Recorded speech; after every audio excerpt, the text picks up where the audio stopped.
walang pagsubok na darating anya sa inyo, nahihigit pa sa dinanas ng iba. Sa makatwid, ang sinusubok, dumadaan sa pagsubok, hindi lang tayo, maging yung iba. At kung matindi man yung ating nasagupang pagsubok, hindi pa hihigit yun doon sa dinanas ng iba. Kaya ang unang-unang dapat nating isipin, hindi tayo dapat magtaka kung tayo ay dumadaan sa pagsubok. Talagang natural yun.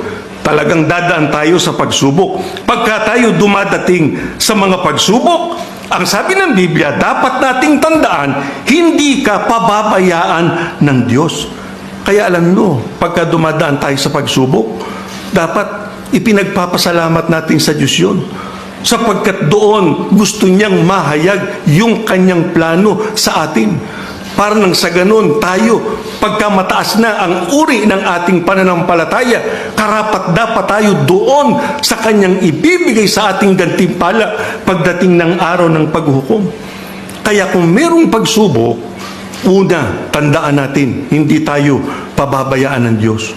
Bibigyan niya tayo ng kalakasang kailangan natin para malampasan ang lahat ng yun. Hindi siya mawawala sa tabi natin pagka tayo ay dumadaan sa mga pagsubok.